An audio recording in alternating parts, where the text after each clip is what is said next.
If Connect. I do this reaction at low temperature, would it give me the kinetic product as the major product, It'd the be the 1-2 kinetic. product, No, or the the Kinetic. 1-4?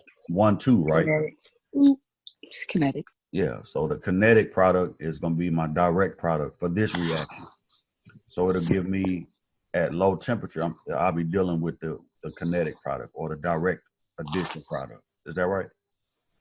So in the yes. question it asks, it says if both products from the reaction done at 0 are warmed up to 40 degrees, the product distribution changes and the kinetic product is converted into the thermodynamic product, right? So the 1-2 product can go be converted into the 1-4 product, but only if you warm it up, because what you have to do is create an equilibrium. At low temperature, you don't have that, right? That's why I said up here that it's revert at low temperature is irreversible, right? And then at higher temperatures, the reaction becomes reversible. So let's look at the kinetic product here. How do I go from here to here back to the intermediate? What would you do?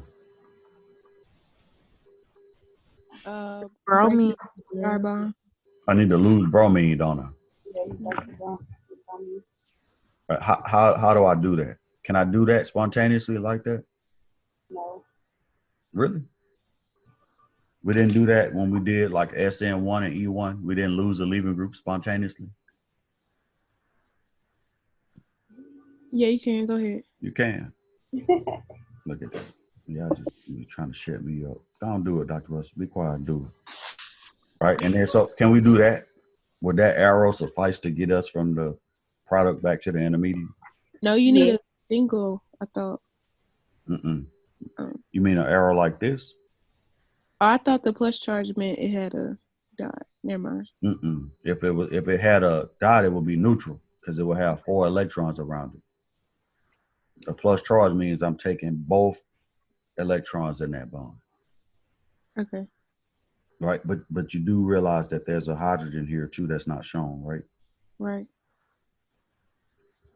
So the carbon will have 3 bonds to it on the where it is, so it would be positive. What about this intermediate? How would you go from here to the intermediate? Same thing. Same thing, right? Lose bromine and then create the intermediate. Now the question is, if this is what I had, these two products are what were formed at low temperature, and then I start warming them up, what I'm doing is providing enough energy. Let me go back up to here to go from P1 and go back over this hump and go back to the intermediate. But does that make sense? Right? Because heat, if I heat the reaction up, I'm providing more energy for the reaction, right? And so I'm able to go from the less stable product back to the intermediate and then take the intermediate and convert it to the more stable product. Right. So how would you show that going from here to the thermodynamic product? What would you do? Resonance. You could draw the resonance form, that's true. You have to zoom in so it won't look sloppy. Is that right? Mm-hmm. And that's going to give me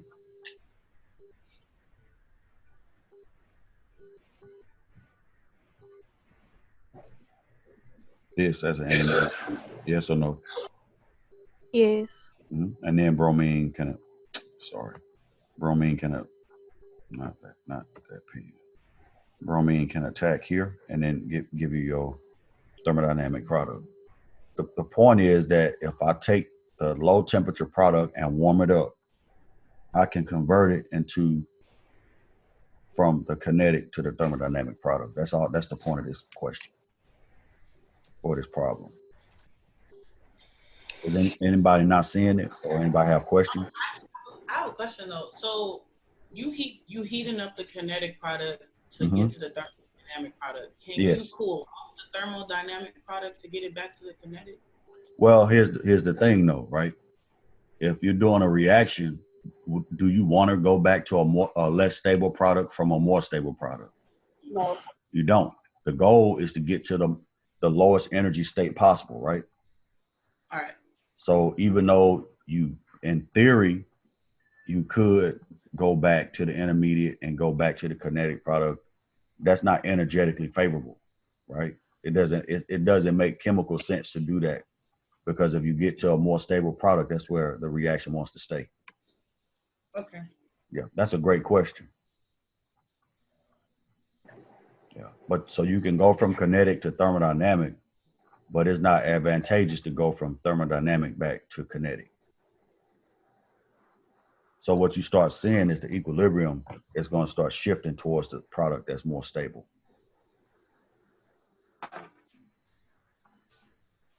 Any other questions about that? Mm-mm.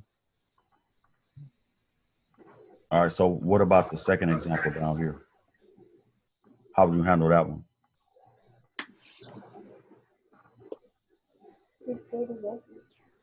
No, Wouldn't it be resonant together? It's the same thing, right? Mhm. You remove the alkene here.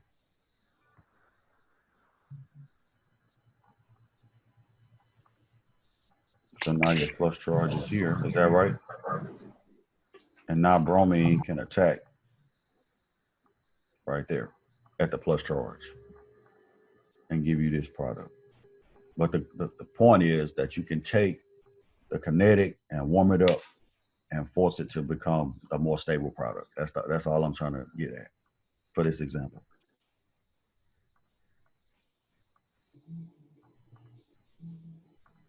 All right. Any questions about anything? Mm-mm. No? All right. Let's do a couple of examples.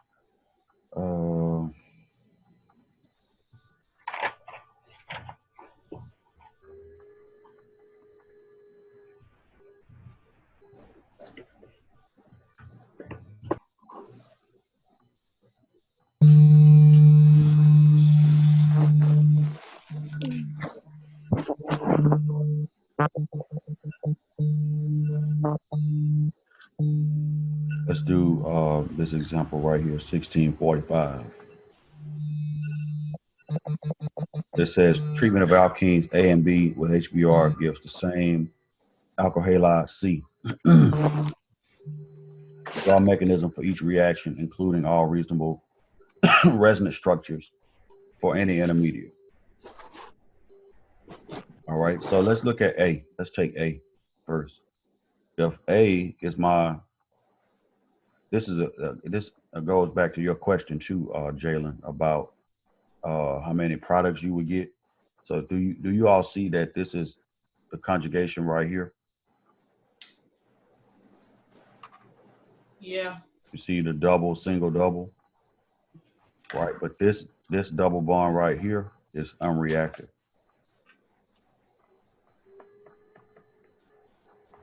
Right, it's not going to react. So the only alkene you're going to react is the one that's highlighted in, well, can't say that, will be this one. All right, the one in the benzene ring is not reactive. So let's look at what happens. Got some room over here. I'm gonna abbreviate that ring.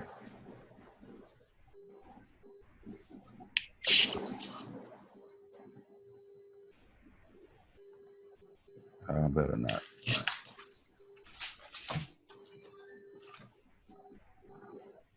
I'm gonna draw it that way. Is that okay?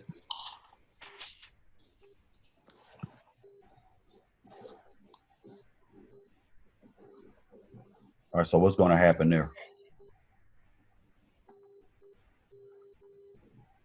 Double bond's gonna attack. I'm just gonna attack like that, attack HBr. What's the key characteristic of this? Even it is a conjugated dying, even though one of the double bonds is not going to react. What's the key characteristic of the reaction? What has to happen in the intermediate?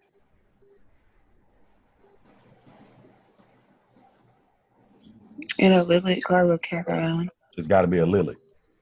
That's exactly right. The carbocation has to be a lily.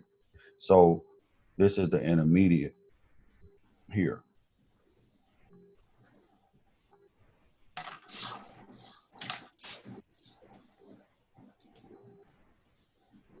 Right, where the plus charge is going to be on that carbon right there. Anybody disagree or not see that?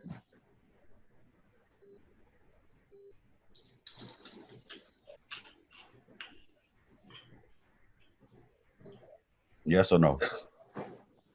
Why did it choose that versus the other carbon?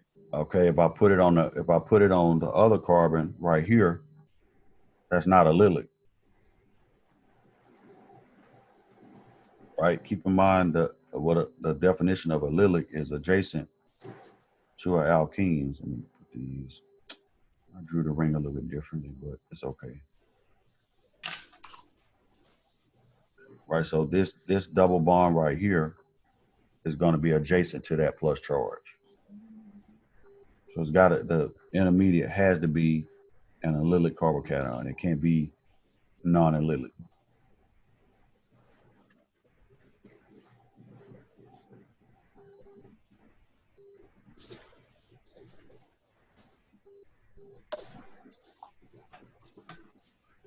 Is that okay?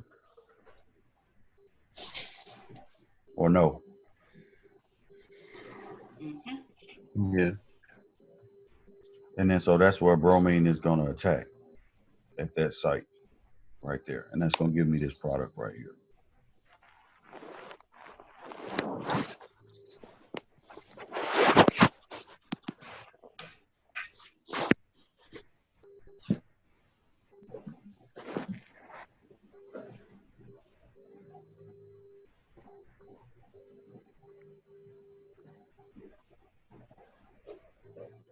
Now, how would I get the same product from B? Because the double bond is in a different place in B. Let's see what we're working with. Let me try to ring the same too.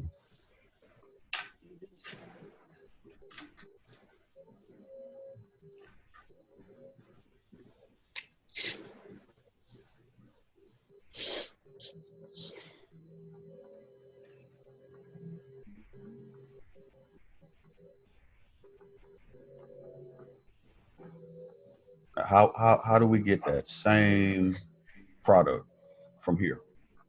First question is where's the allylic cation going to end up, or is it allylic?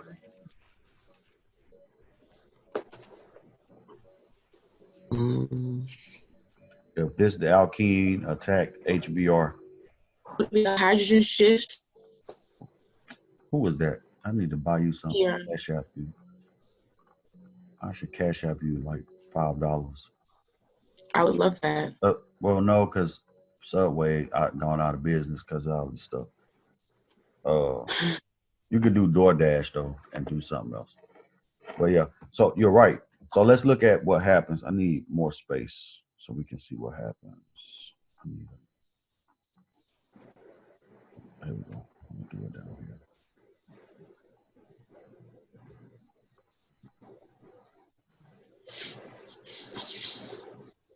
So this is my start material.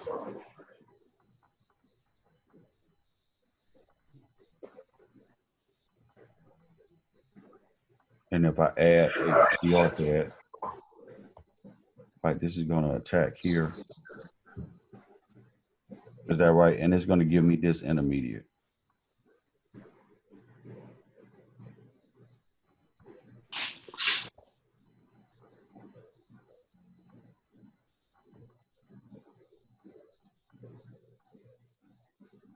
Is that right? mm-hmm.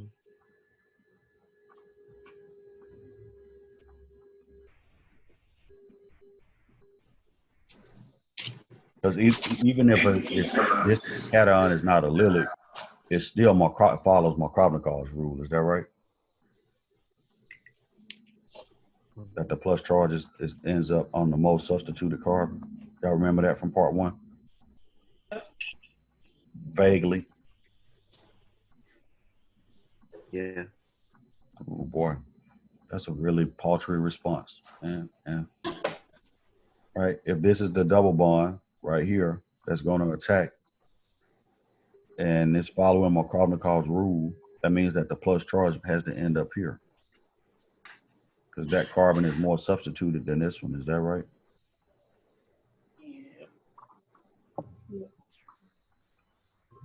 But this is not an allylic carbocation, right? It's secondary. So if I wanted it to be a allylic, you said it already. Tell us again what you would do to make it allylic. Shift from the carbon closest to the ring. So you do a hydride shift on this hydrogen right here. Yes. So that will move to here, right? Yep. The hydrogen and its electrons. And so I'm gonna cheat because I don't have a lot of room.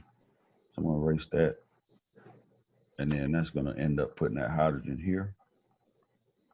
I'll highlight it again so you'll know that. And then putting the plus charge